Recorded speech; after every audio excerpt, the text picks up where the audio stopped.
Hi hello welcome to multimedia. ఈరోజు అయితే మనం ఎంఎస్ ఆఫీస్ గురించి అయితే మాట్లాడదాం. ఎంఎస్ ఆఫీస్ అంటే మైక్రోసాఫ్ట్ ఆఫీస్ అని చెప్పేసి అయితే అందరికీ తెలిసిన విషయమే. అండ్ ఎంఎస్ ఆఫీస్లో మనకి 3 టాపిక్స్ అయితే ఉంటాయి. అవి MS word, MS Excel and MS power point. ముందుగా మనం ఎంఎస్ వర్డ్ గురించి మాట్లాడినట్టయితే ఫస్ట్ ఎంఎస్ వర్డ్ అనేది మొత్తం కంప్లీట్ చేయడానికి మినిమం 1.5 అవర్ అయితే పడుతుంది. అలా కాకుండా మనం ఒక్కొక్క వీడియోలో ఒక్కొక్క ట్యాబ్ గురించి అయితే నేర్చుకుందాం. ఫస్ట్ ఇప్పుడు హోమ్ ట్యాబ్ గురించి మాట్లాడుకుంటే ఒక వీడియోలో హోమ్ ట్యాబ్ గురించి అండ్ హోమ్ ట్యాబ్లో ఉన్న ఫీచర్స్ ఏంటి అండ్ ఆ ఫీచర్స్ ఎలా వాడాలి, ఎక్కడ యూజ్ చేయాలి, దాని గురించి నేర్చుకున్నా. అండ్ నెక్స్ట్ వీడియోలో అండ్ ఇన్సర్ట్ ట్యాబ్ గురించి, ఇన్సర్ట్ ట్యాబ్లో ఎలాంటి ఫీచర్స్ ఉంటాయి, ఆ ఫీచర్స్ ఎలా వాడాలి, ఎక్కడ యూజ్ చేయాలి. అండ్ నెక్స్ట్ టాపిక్ వచ్చేసి MS Excel. And MS Excel అనేది చాలా ఇంపార్టెంట్.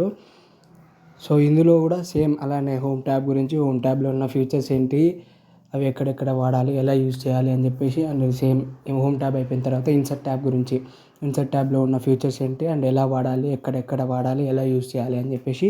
సేమ్ ఇదే ప్యాటర్న్లో ఎంఎస్ పవర్ పాయింట్ కూడా హోమ్ ట్యాబ్, ఇన్సర్ట్ ట్యాబ్ ఇలానే ట్యాబ్స్ వైజ్గా నేర్చుకుందాం.